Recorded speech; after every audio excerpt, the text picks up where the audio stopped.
Welcome to the richness of our lives.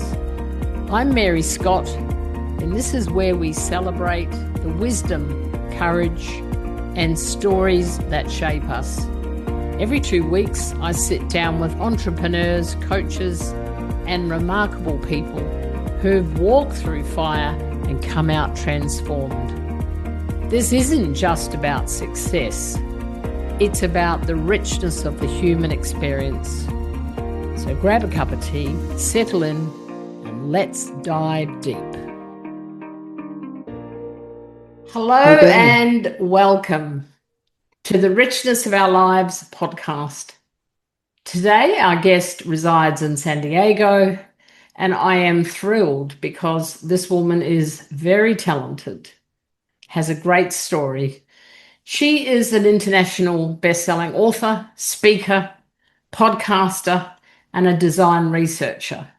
Please welcome to our stage here, Carrie Sawyer. Carrie, hello. Hi, Mary. How are you? Thank you so much for having me. I'm excited to talk with you today. Oh, it's a real pleasure. And you know what I was thinking? What I love most about these podcasts is that we can live anywhere, can't we? Here are we Mhm. talking today, other side of the world, and yet there's no barriers. It's If magical. only that could be true for all areas of Yep. countries and You're not life. wrong, You're especially right. these days, but yep. Absolutely. So let's start. I was reading your bio and your LinkedIn profile. I see you've had a scare with cancer. Tell us about that. Yeah, and I feel so fortunate that we can call it, a scare with cancer. We did find out almost a year ago that I was diagnosed with stage two breast cancer, and since then we've been on this journey, and I've been reconnecting with a lot of friends and colleagues lately. And one thing that I've been saying is really just that even though this is like a terrifying, like terrible experience, we are so fortunate that we've had like the best outcomes possible. After my surgery in November, they did the pathology and they're like, okay, you are cancer free, which is it's what you want. And then at the same time that you're cancer free, it's so weird because you don't feel that way because there's so much to do still. I had chemotherapy, then I had a major surgery that impacted both sides of my breasts, and then a little teeny break, and then I had 15 sessions of radiation that I just finished up last month, and I have five infusions left out of 17. And so you're on Goodness. this huge journey, and they don't really tell you, or if they do tell you, you can't process it because so much is happening. But it's something that changes you and your family, and it's been a lot to say the least. You know, listening to that, 17 sessions of this and infusions, and that's just the mechanics of it. And Hmm. what you're saying is that we don't know the bits in between. It's the bits in between. That's how we're being impacted, not only deeply personal, but our families, our extended family. So tell us about that. What's it like? Do you recall? I mean, a year ago, it's a bit of an ask considering what you've been through. What's that moment of impact feel like? I found out in a kind of crazy way because I'd been having these like zinging pains in my left breast, and they were very infrequent. And the doctor eventually told me that like that wasn't cancer because a cancer at your stage doesn't hurt. But I've been having this zinging pain, and so I finally was like, you know what?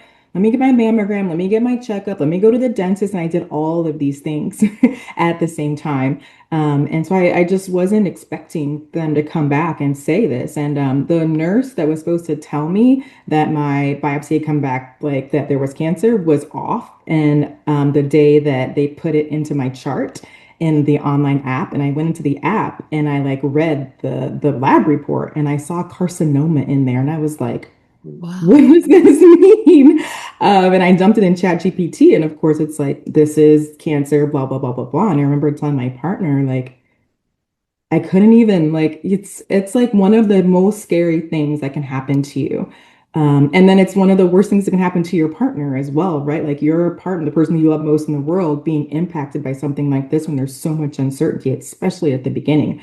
Um, like it was mind blowing. And I remember calling my family, calling my little brother, and he actually was at Costco when I called him and told him he was in the parking lot. And later on, he was like, "You ruined Costco for me. Like I can't go back to Costco because it's just this trauma that drops in and it touches you in ways that you don't even understand at the time. Like now we're a year into it and we still have more to go, and we're just both me and my partner were like, we're ready to be done. And you hit so many different emotions in this journey. Like, of course you're scared, you're not sure what's going to happen, but also there's times when you're like, this is annoying. Like I have so many appointments. It's so annoying to have to like figure this out and get out, paper calendars and figure out when and where and rescheduling.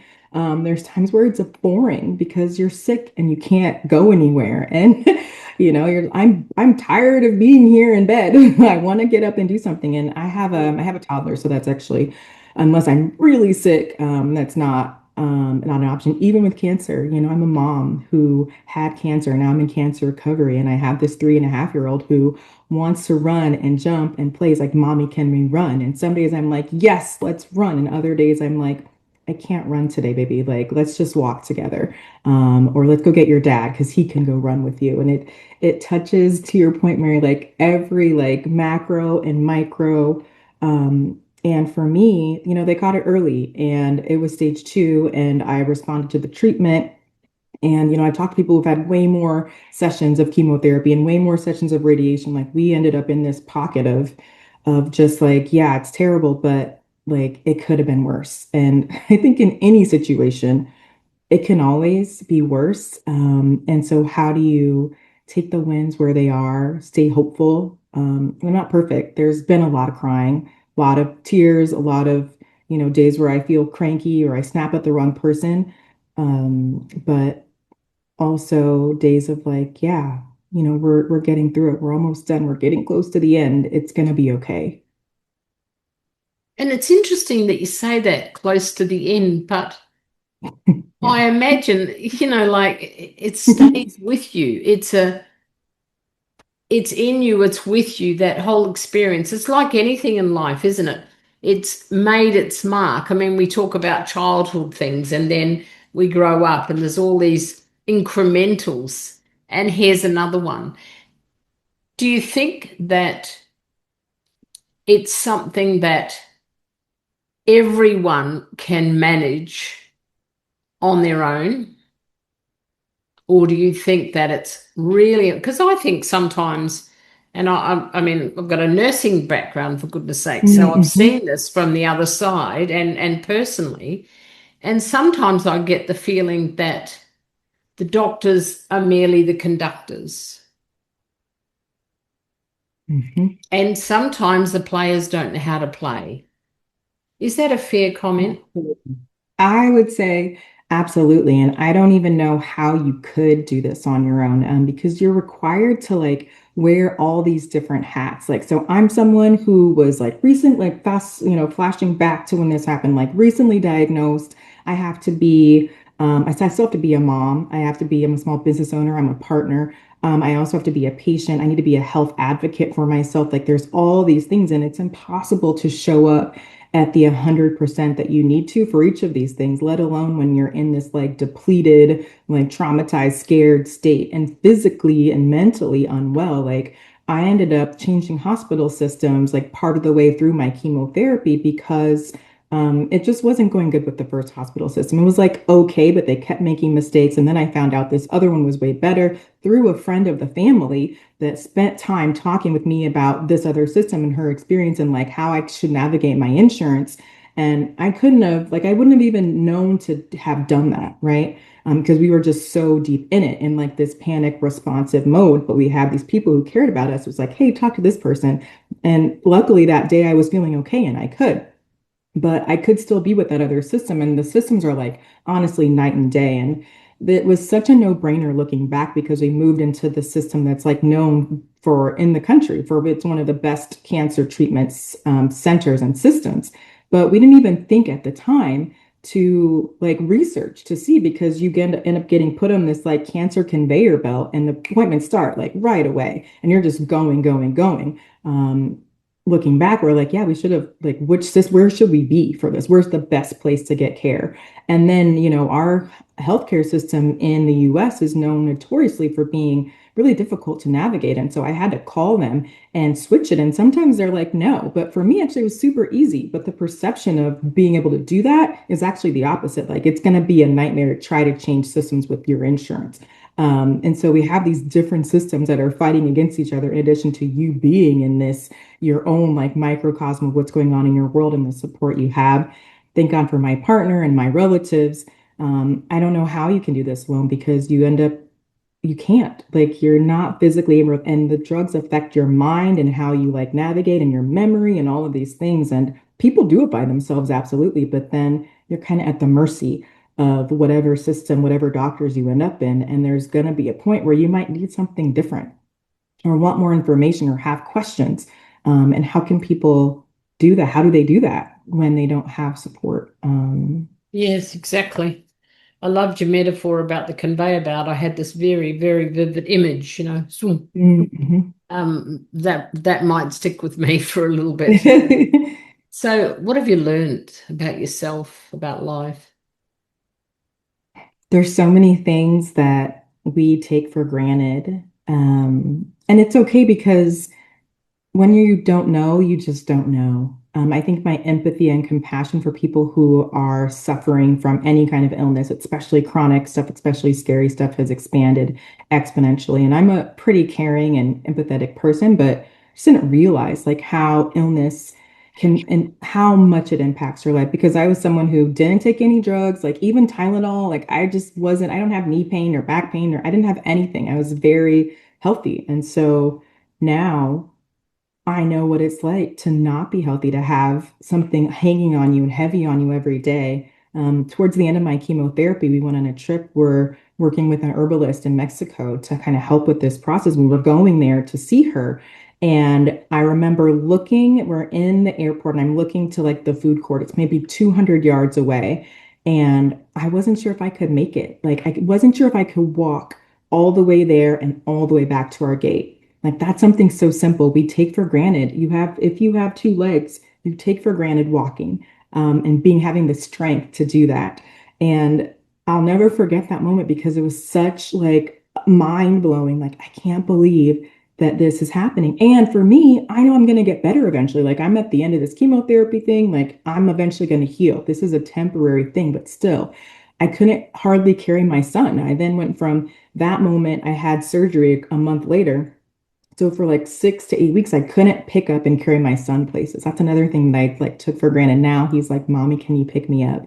And I carry him all over. My partner's like, "Why are you why are you carrying him so much?" I'm like, "Because I couldn't for like almost 2 months, and he's not gonna be this little forever. He's so long and tall now, but I'm just like carrying him on my back, on my hip, like wherever I can carry him. He needs to be carried. I will carry. If he wants to be carried, I will carry him because I couldn't.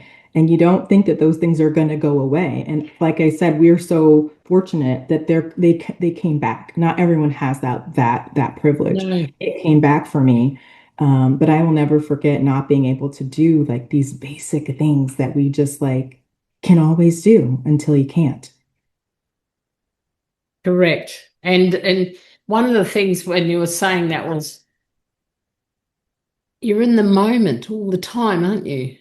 Did you notice that? Well, that's how it seemed. Is that right? Is that the feeling? Like you're Of in the being, now, you're because of what you're living and feeling. mm-hmm. And tell me how much because you're a smart woman, you've done some amazing things. How did you manage your mindset during this time? Or how are you managing your mindset? It's an ongoing thing, isn't it? It's not Yeah. compartmentalized. Yeah, it is.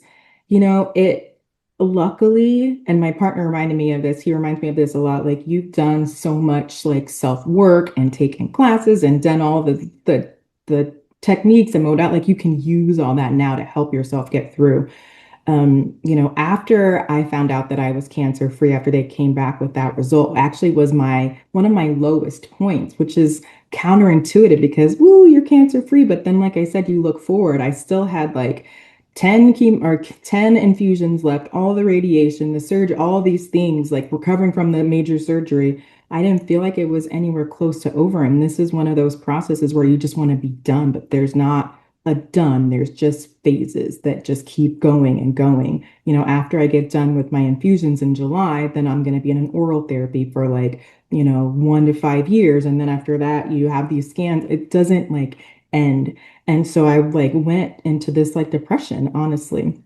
And like the financial strain was finally catching up to our family too. So I'm anxious about money and I'm depressed about how much we have left and not being done and not feeling well, not feeling cancer free. And so at that point, I'm a meta person, I'm a data person. And so I'm like, all right, well, I notice that this is happening. I'm noticing what I'm noticing. What can I do? And so I started to rely on some of my tools, meditation, grounding. I started doing some new stuff. Like I found this like hypnotherapy app around anxiety that actually helped so much. I was so totally surprised. Like I didn't know it was going to help that much. I also talked to my doctors, honestly, like because, do I need to get on an antidepressant, anti-anxiety? And we ended up deciding, yeah, let's try a low dose and see if that helps. Because it was like that anxiety where you wake up and you just feel that like that buzzing of it was just there all the time. And then the depression, like I have a 3.5 year old, I can't stay in bed, I can't move, I gotta get up and going. And so that was at the beginning of January. That was only like 3 months ago that I hit this low. And using these different tools, using medicine, I do feel like a lot better. And it's interesting because nothing has changed. I still have the treatments, like our financial situation, like I'm not back at work, like everything is basically the same, but how I'm looking at it feels so much better. And I don't even know that I'm more hopeful. I'm just more like neutral. I'm like, okay, this is happening. We're going to figure it out. And different things will come into our experience versus just what happens when you're spinning in that depression, anxiety.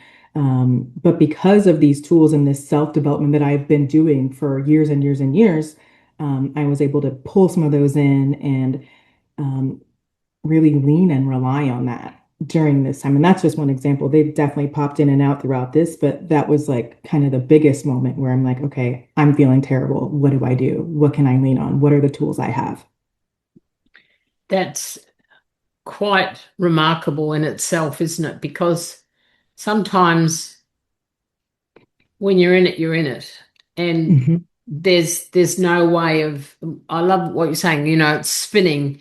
And when you're Right. spinning, you Just can't gotta stop possibly, spinning. it's like, Yeah. stop the bus. I want to get off. I don't want to do this anymore. But I Yeah. also um, appreciate the level of awareness. I mean, personal development sounds like it's, made a huge impact in your life, not just the last year.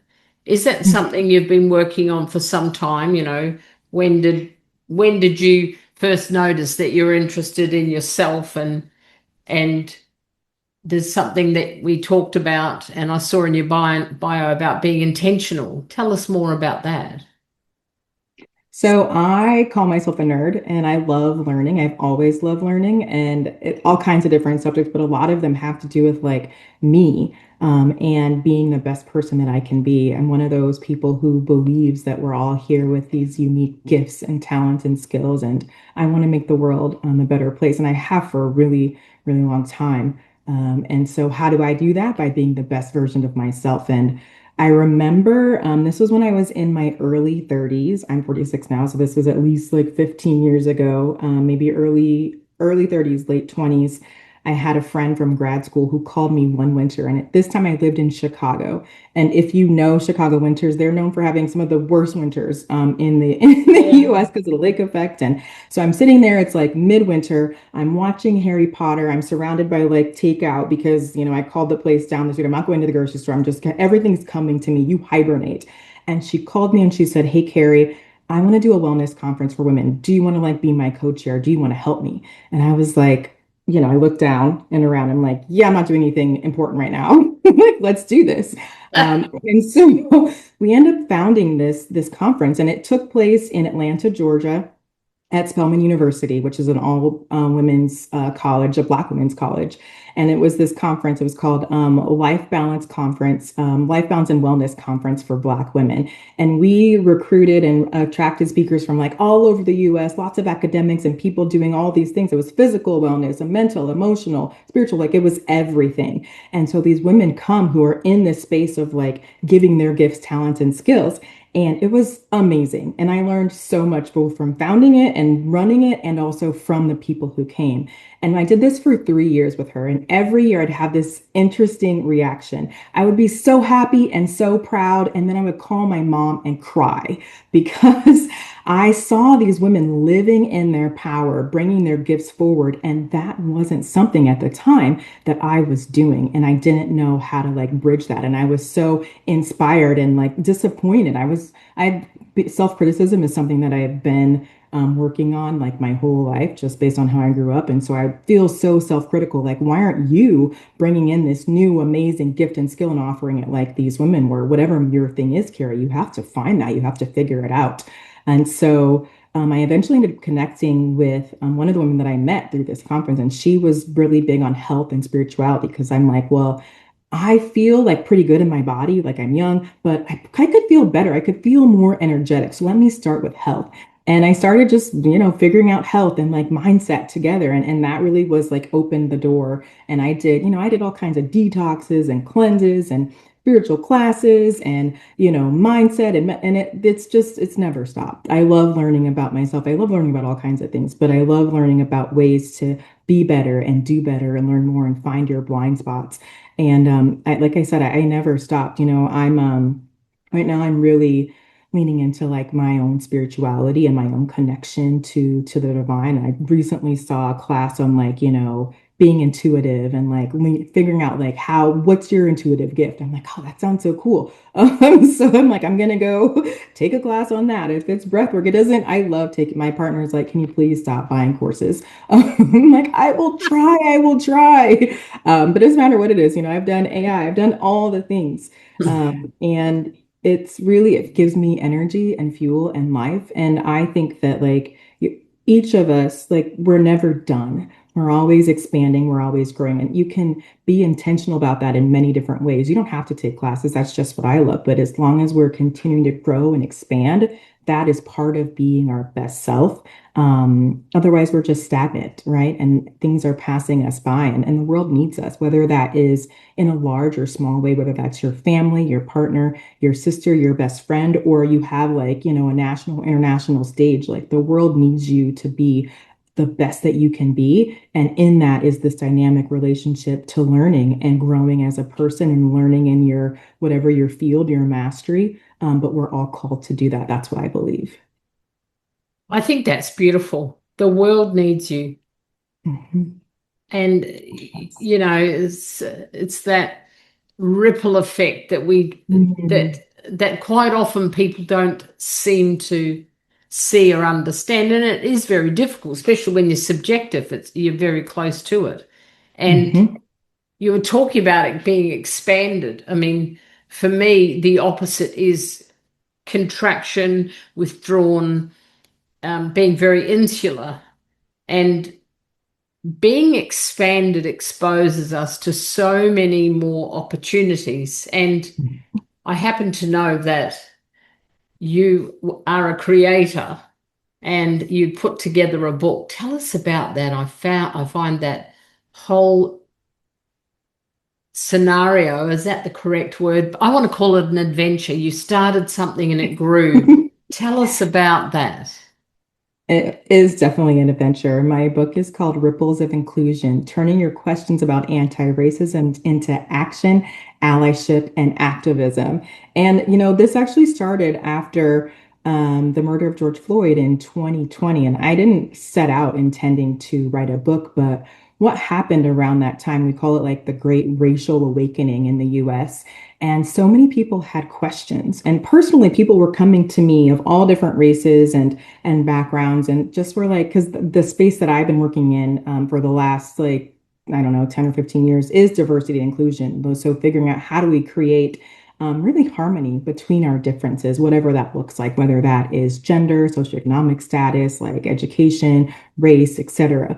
And so people were coming to me with questions. Carrie, why is this happening? What is racism? Like, how does this work? What can I do? And I also had other friends and family members who were having the same experience. And so at that time, of course, we're also in the middle of the pandemic, and we're kind of all isolated and insulated, and trying to figure out like what's next. And I'm a person who loves creating. I always have these big ideas that can be a lot of different things. And so I was like, well, what if we created a space where people could come and ask questions without judgment, a judgment-free zone? And so I called up my friend Kyle, and I was like, "Hey, let's do a Zoom, and we're just gonna get people to ask questions." And she's super positive, super inclusive, and we're just gonna let people come without fear and ask any question that they want, as long as it's to help them better themselves during this time, and hopefully maybe even activate them in the space. And the first ones that we did, we actually charged a little bit for. I ended up doing like, I don't know, 30 of these. The first two we charged, the rest were completely free and open. And we put it out on the internet and social media. We had a friend who did marketing, and so she helped us as well. And we asked people to submit questions ahead of time. And so the first session, we're getting ready. There's 25 questions that people have given us. And I'm looking at them. We're just going to do this like on the fly, but I'm looking at them and I'm like, oh my gosh, this is data, because I'm a data nerd, I'm a data researcher, and a design researcher. And so if I could collect more of these questions, I could see what themes people have, and what their biggest problems are. And then we can answer those. We can connect them to resources. This could be so many things. It could be a podcast. It could be a book. This is a whole research project. And if Carrie loves anything, she loves research projects. And so after that, we were kind of like, we were on. And I ended up doing, like I said, 25 or 30 of these. I collected 700 questions from around the US. Wow. Yeah, it was amazing. It was all mostly online and through it was called Anti-Racism for Allies. And so people came, and they were, like I said, it was free for the majority of the session. So they could submit questions and we would talk with guests. And I used those 700 questions to distill them down into these like top 12 themes around anti-racism and wrote a whole book on them. And what I loved about it is I pulled in the actual questions that people had. I didn't change them. I'm like, this question is from Sarah in Utah, and she wants to know how to talk to her dad about what's happening right now because he is from a different generation and she's afraid that he's really closed-minded. Like, how many people experience something like that? Like, a lot. I took these really accessible topics and I broke down what was happening, gave them tips and tricks. And the most common question, the biggest theme actually, was really around racism. Like, what is racism? People just didn't know fundamentally. And so we spent the first chapters of the book defining in a way that was not like a dictionary, not like a professor, like just talking like human to human. What is this thing? What are we talking about? And how do we, as individuals, activate to try to interrupt it in our lives, whether that be at home, at school, at work, in our community, in our cities? Because this is where we were in that moment, trying to interrupt racism as across cultures, across ages, all of these things. How do we activate people into allyship, into inclusion, into creating spaces where we can all be ourselves and do our thing, our greatest work, our authentic expression? How do we help people accept and connect across both our differences and similarities? And that really is what the book is about, and some of those big themes: allyship, privilege, anti-racism, understanding how to take action, all of these things. And so it turned into something that I never expected. But I had always wanted to write a book about something. And I'm like, oh, this is my thing. I made up this framework. I gathered these questions. I did the research, and now I get to like go out and make this really amazing book and put that out in the world. And now it's there. So it was definitely an adventure, Mary. Well, even the title, Ripple of Inclusion, the ripple of inclusion, there's ripples everywhere. Mhm. And sometimes we fail to be inclusive, and more so than ever in the world right now. And, 700 questions. And Hmm. I imagine that you just scraped the top. Oh yeah, of for the sure. like 700. It sounds like a lot. When you said it, I was like, wow, 700, that's a lot. But I'm guessing you could even do a part two of that book right now and Oh yeah. be absolutely thrashed with questions. And what I love about it is that you let it stay authentic. I'm Mhm. guessing what I've read and know about you, it was very intentional, of course, but keeping the questions rather than, oh, let's change that to this, keeps it authentic. And everyone then has a voice through you. Yeah. Yeah. It was really important for us to create a space where it was okay for you to just come as you are, whether you think your question is dumb, you should have learned a long time ago. Like it doesn't, or even if your question's a little bit racist, we literally use those words because if you want to learn more and do better, your question, your energy, your space, you are welcome. You are welcome here in this space to learn together. And one of the things that we did in these interviews, it was more like a fireside chat, like just two people talking.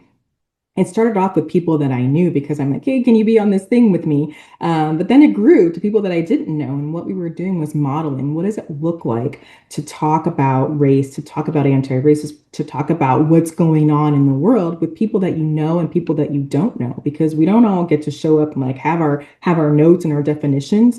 It's okay to be wrong. It's okay to ask questions. It's okay to wonder, I'm not sure if this is going to be offensive, but hey, what language do we do when we just are trying to connect? And then knowing that it's okay if someone isn't in that space right now, like, hey, like they don't feel comfortable, they don't feel safe. That's okay too. There's so many things that we can learn just from watching others navigate the space in a real way versus a practiced or scripted way, because that's what it's like when we're out there in the world. You're in the grocery store line, you're at your like family's reunion. Like, how do you have these conversations? How do you give yourself the tools that you need so that you can feel more comfortable and brave enough to lean into that versus like shying away from it when it's so important that we talk about these things because we have, especially now, so much to work through today. We do indeed. And I think one of the things that I've just taken out of what you're saying is that even if the question comes out messy, racist, or disjointed, or, you're bumbling through your words, there's so much to learn from just sharing different experiences. And I know you're a human design person, and it must have been fascinating for you with looking through these eyes of human design and how it takes all these different parts of ourselves for us to be whole, and each whole is different. Mhm.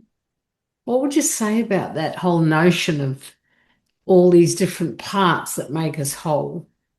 Mm, I love that. So, this idea of human design is really about creating experiences for people that are positive. And in order for us to create these experiences, we have to understand those different bits and pieces of each other and have them all, for the most part, like just be okay to like coexist together. And so I'm someone who's always thinking about what is the experience of someone going to be? And this human design, this design thinking, all of these things have both like the psychology of how people interact and how the brain works and perception. And it's all mixed in together. So we're thinking about it from both like a scientific, but then also like a social and like interactive way as well. And so creating those spaces where it's just okay for us all to be. And I think, a lot of times our problems come from when we feel like you and what you believe is like in competition and is in competition with me and what I believe,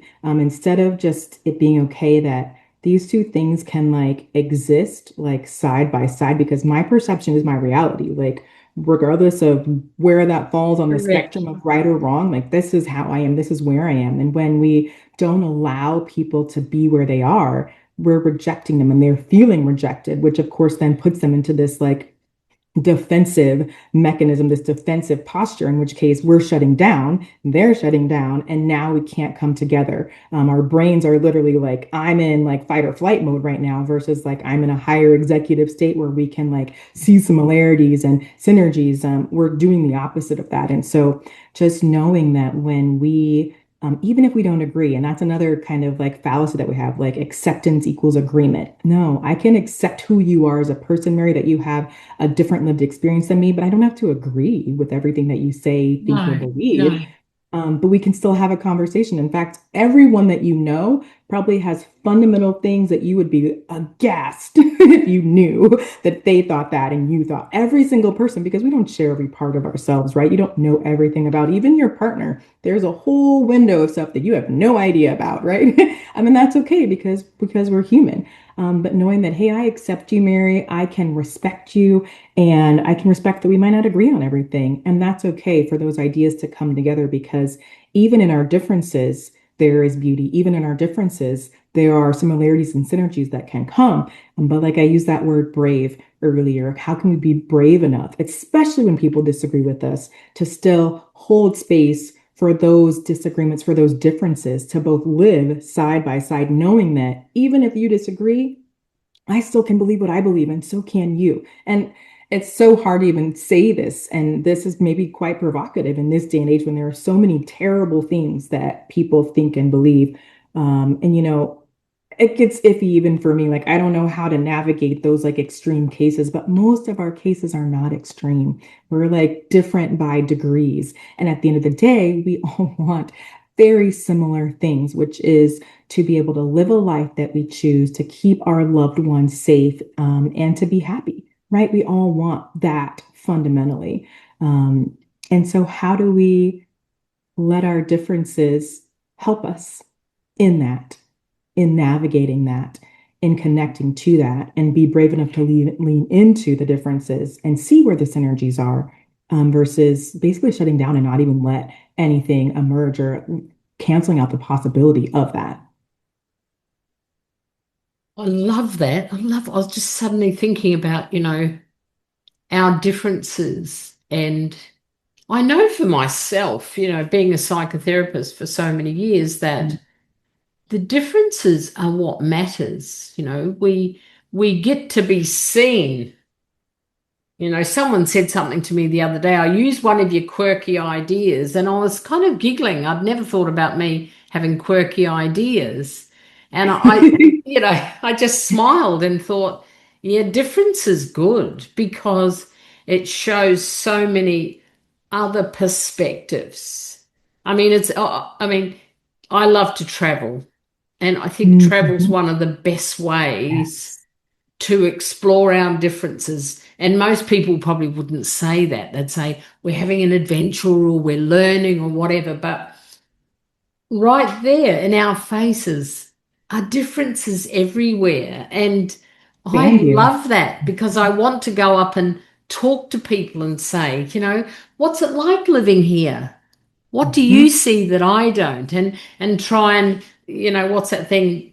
Walk a mile in my moccasins or something. I can't Mhm. remember the exact Mhm. quote, but I honestly believe that the more we can do that, the more inclusive we can be, the more people will be seen and the more people will be heard.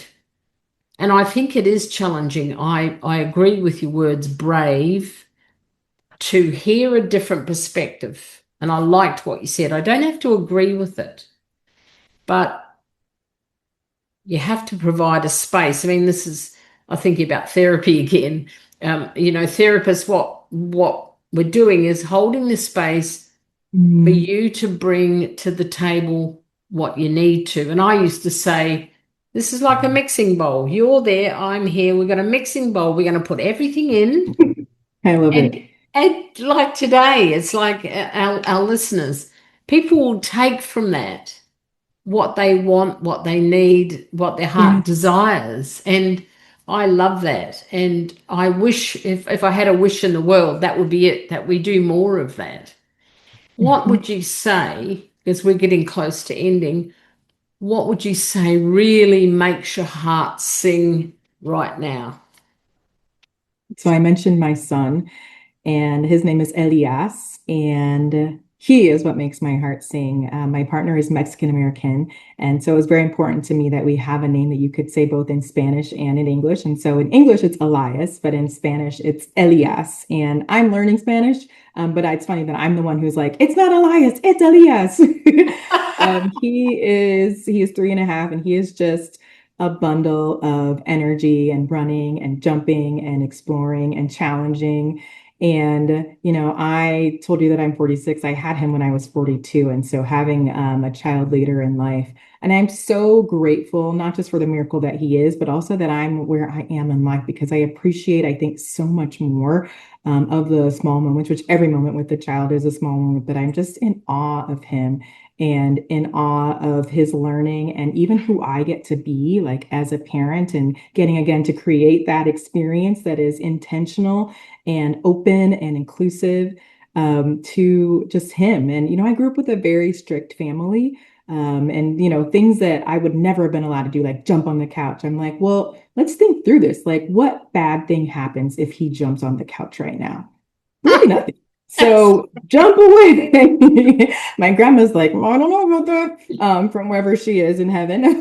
But just getting to challenge some of the old beliefs and the old ways of being when it comes to parenting and really, wanting to create a space where he gets to learn and find out as soon as he possibly can, like what his gifts, his talents and skills are, and just letting there be space for that, like no matter what.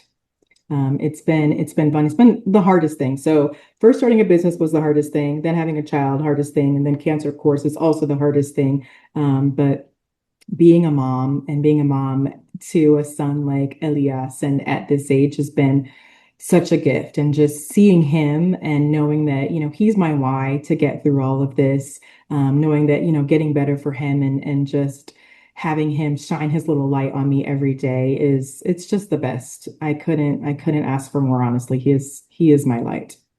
that's beautiful.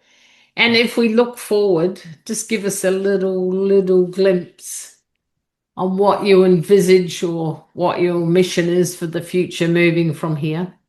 Yeah, so I mentioned I'm a design researcher, and I just know that my purpose for probably the foreseeable future is to do research on breast cancer, specifically around the experience of women, men, and our non-binary friends as well.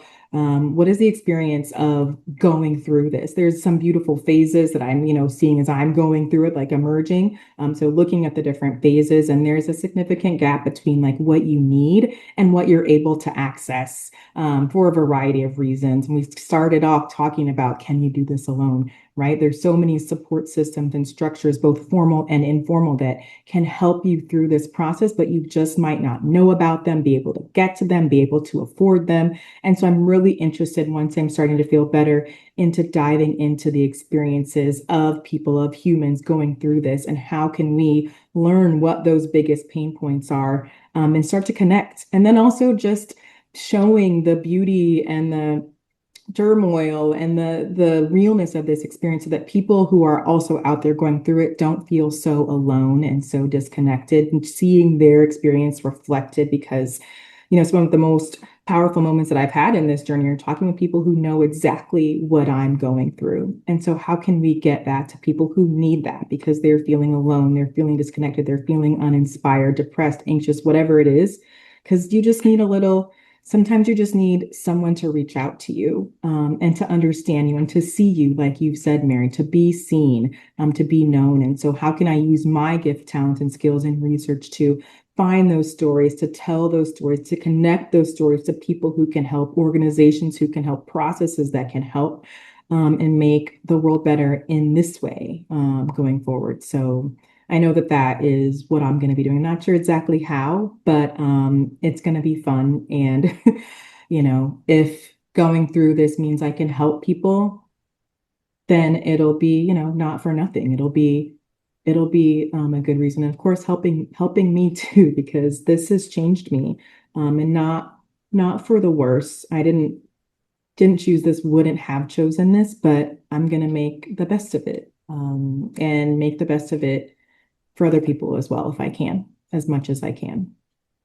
Oh, I mean, I'm not surprised, because you're a big contributor, and I'm sure you inspire so many other people to contribute when maybe they want to go backwards. You help them to come forwards and express who they are. And the fact that you are such an inclusive, and I love the fact that you're just seeing people who they are and appreciate them for being themselves, and you're a model of that. I really appreciate your time today. I feel quite inspired, and I know that our listeners will be inspired. And gosh, I wish you well. And Thank you I very much. almost have a feeling there's a book going to be lurking out of this, and I could see that. may yes, that's right. So thank you so much for your time. We certainly are richer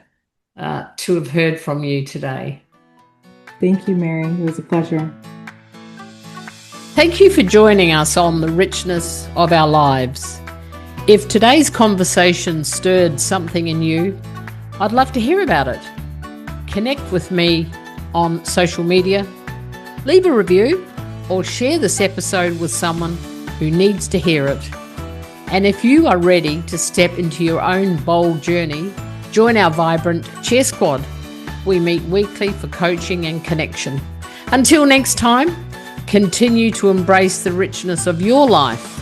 I'm Mary Scott, and I'll see you in 2 weeks.